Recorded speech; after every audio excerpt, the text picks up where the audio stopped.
I always said, you know, shooting a carbine or an AR or something is kind of like riding a bike. You never really forget how to do it. Shooting a handgun's like an art form in a way. You got to have everything right. It comes together. You know, you're always studying to become better at it. You're never super proficient. There's a million things that go into it. But if I could only have one gun, if I lost everything, you know, and all my guns were gone, I'd sell everything I had to go buy a rifle first.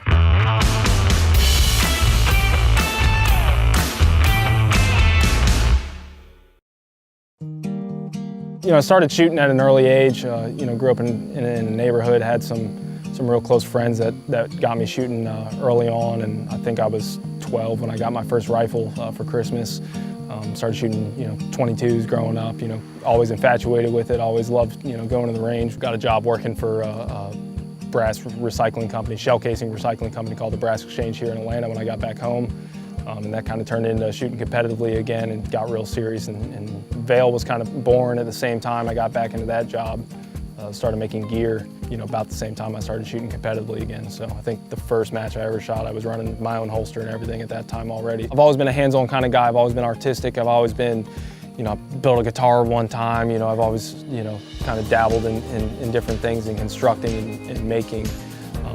As long as I can ever remember. Got my first handgun when I got out of college. I was like, hey, I need a holster for this thing. I need to start carrying this gun. And ordered a holster, and I think I was quoted 22 weeks for a holster. Went online, figured out, you know, more or less how to do it. Ordered the stuff to make it. Made a holster, you know, that weekend.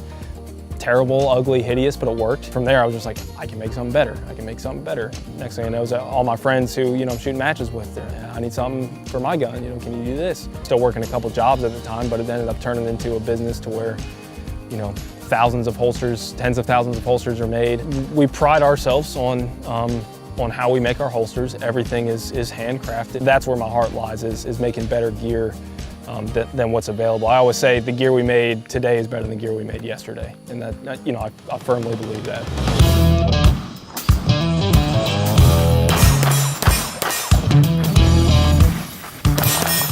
The first holster I ever made was actually for you know, a light-bearing holster, and it was I think a Streamlight or something. And what caught my eye with INFORCE is the compact size of it. You know, the output, just the manipulation of it is. You know, there's a lot of good stuff out there.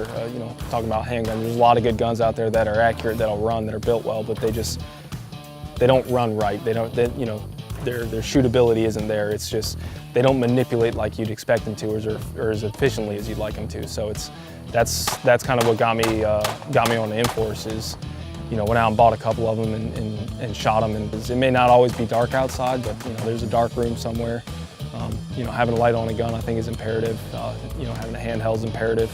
Just the size and the usability of the light is you know, what really kind of got me there. Is you can, you know, that's always the thing, is it's uncomfortable to wear a light on a handgun, but not with the INFORCE. You know, they work great. They're great tools for the job.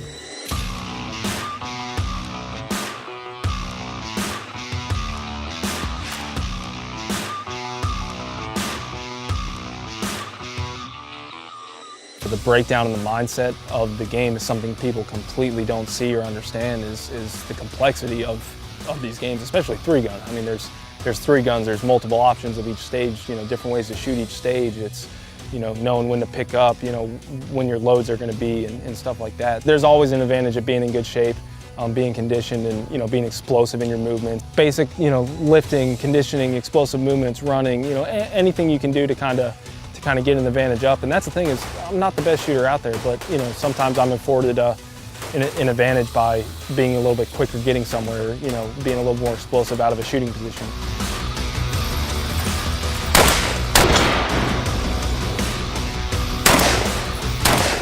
I'm real big on defensive style training, you know, defensive mindset, or offensive in a lot of ways, you know, depending on how you look at it. You know, I used to shoot a couple types of pistol matches and, you know, think that was cool, but I was wrong. You know, I needed to go out and seek, you know, all the training I can get, talking specifically about the martial arts, or, you know, MMA, boxing, jiu-jitsu, all that kind of stuff. That's very recently become, in a lot of ways, almost my #1 priority. It's helped my mental game a lot. It's helped me be in better shape. I love it all. You know, I love trying new things out, taking a couple trips out west and getting in the woods for a couple days and kind of disappearing and losing cell phone service is kind of always, you know, refreshing and stuff.